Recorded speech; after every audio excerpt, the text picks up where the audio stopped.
Olá amigos, que bom ter você aí, muito bem-vindo aí a mais um Direto com a Palavra, né? Se você chegou agora e ainda não é inscrito no canal, inscreva-se no canal, ative as notificações, curta, compartilhe com seus amigos nos grupos de WhatsApp, redes sociais aí, porque essa é uma palavra que muda o curso de toda uma vida, né? Muda o curso de toda uma geração.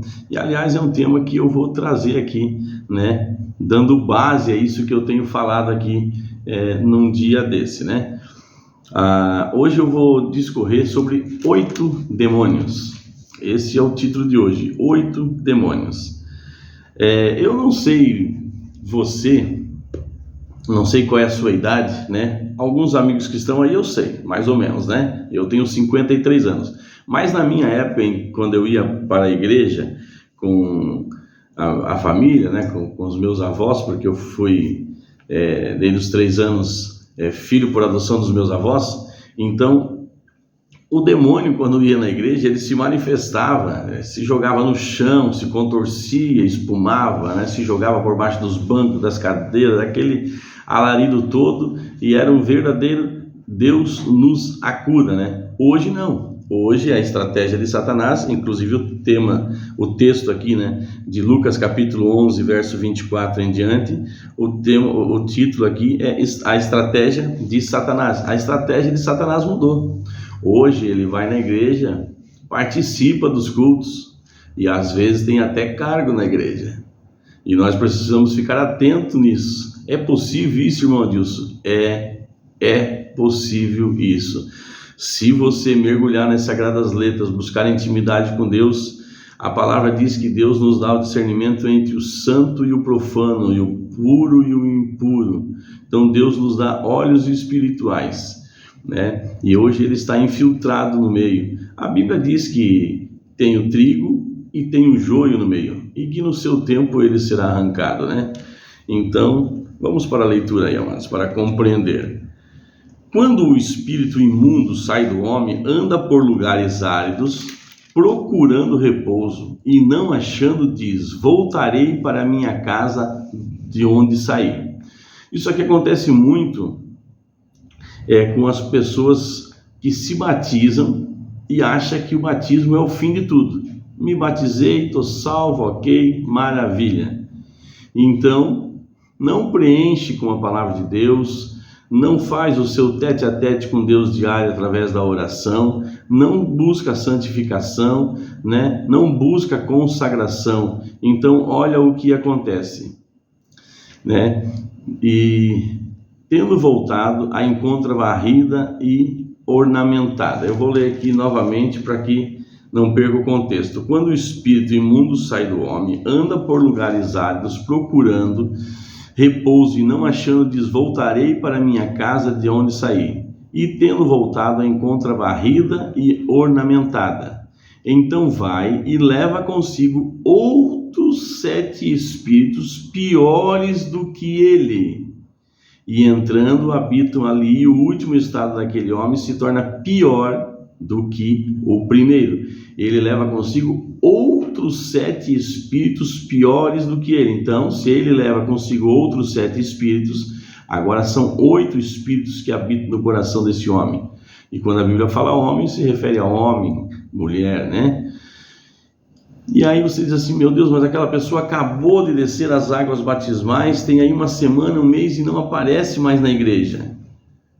Por quê? Porque quem o discipulou tirou os olhos, achou: bom, já desceu as águas, já se batizou, minha parte eu também já fiz. Não, nós precisamos continuar dando atenção ao discípulo recém-batizado, para que não aconteça isso. E então, muitas das vezes, não volta mais para a igreja. Aí é chamado de desviado da presença do Senhor. E em outros casos, ele volta para a igreja, porém, sem se aprofundar na palavra de Deus, sem dar ouvido. Quando começa a ministração, corre para o banheiro, levanta 1, 2, 3 vezes, vai para o lado de fora, dá uma conversadinha, conversa com o irmão do lado e não presta atenção na palavra de Deus, não está se abastecendo, não tem a sua fé ativada, porque a palavra diz que a fé vem por ouvir e ouvir a palavra de Deus. E aí ele está lá com o coração, de novo, todo corrompido, né? Cheio de rapina e literalmente com demônios dentro, com a estratégia mudada, em que convive tranquilamente no meio dos fiéis, mas com o intuito de destruir e não de construir, sabe? Eu podia dar aqui muitos exemplos que clarearia sua mente aí para você entender, mas é perigoso a gente falar sobre isso, né?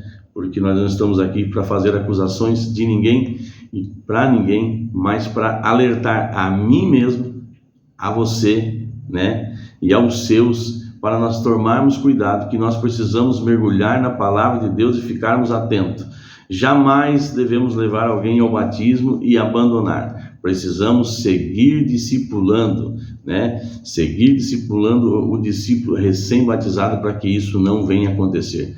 E se a gente diagnostica isso em alguém, o que a gente tem que fazer? Se afastar dessa pessoa? A Bíblia diz que nós devemos fugir da aparência do mal. No entanto, diante dessa situação, o que nós devemos fazer? Nos aproximar. Trazer esse irmão, essa irmã para perto, orarmos, abraçarmos, beijarmos, para que Deus tome o lugar novamente nesse coração e ele possa ser usado nas mãos do Senhor para anunciar a palavra e com um testemunho agora, né? Um testemunho pelo que ele ou pelo que ela passou, achando que estava fazendo a coisa do jeito certo e na verdade estava sendo dominado aí, né, por demônios. Isso aqui pode parecer exagero da minha parte para você, mas se você ler a Bíblia, você vai entender. Se você observar as situações, você vai entender, né? Hoje, Satanás não está preocupado em que eu vá para a igreja. Ele não tem mais problema nenhum que eu vá para a igreja, que eu participe dos cultos, que eu seja um membro ativo, que eu seja um líder na igreja. Ele não se preocupa com isso. Ele permite que eu vá para a igreja com a Bíblia embaixo do braço, desde que eu seja apenas lá de corpo presente, que eu não me intere na palavra de Deus, que eu não permita que o Espírito Santo venha falar. Então a gente só a capa da gaita. E oxalá que não seja assim eu e você, né? E quando nós, né, damos liberdade ao Espírito Santo e nós percebemos que estamos com falta na presença do Senhor, com pouca oração, pouca leitura da palavra, se nós damos liberdade para o Espírito Santo, ele nos atrai, ele nos instiga, ele mostra isso para nós e nós só continuamos afastados se nós quisermos. Eu tenho dito aqui a respeito do livre-arbítrio que quando nós entregamos a nossa vida a Jesus, nós entregamos também o nosso livre-arbítrio. Nós perdemos o direito? Não perdemos o direito. Mas se nós entregamos a nossa vida a Jesus e queremos ser guiados por Ele, as nossas decisões precisam estar pautadas na palavra do Senhor.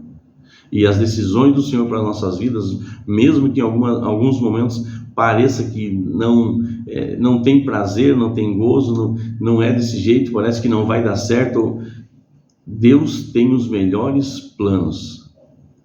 Bem-aventurados são aqueles que ouvem as palavras do Senhor e as guardam.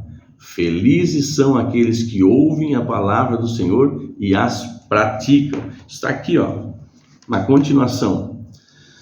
Ora, aconteceu que, ao dizer Jesus essas palavras, uma mulher que estava entre a multidão exclamou e disse: Bem-aventurada aquela que te concebeu e os seios que te amamentaram. E ele, porém, Jesus, respondeu: Antes, bem-aventurados são os que ouvem a palavra de Deus e as guardam. Amém, amados? Louvado seja Deus. Vamos orar? Pai amado, Pai que estás no céu, eu te peço perdão pelas nossas falhas e contemplamos a Ti, meu Deus, como único Senhor das nossas vidas, e peço que a graça do Teu Espírito Santo, Senhor, que venha trazer entendimento para essa palavra, para que possamos, meu Deus, estarmos atentos e primeiramente nos olhando no espelho, meu Deus, porque a Tua palavra é um espelho para as nossas vidas.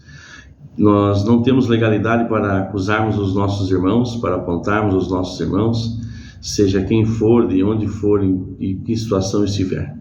Que o Senhor nos dê a graça e a sabedoria de estarmos sempre intercedendo, sermos intercessores, que ainda assim nós temos benefícios, assim como nós vimos ontem na Tua Palavra. Pai, eu te peço e te agradeço em nome de Jesus.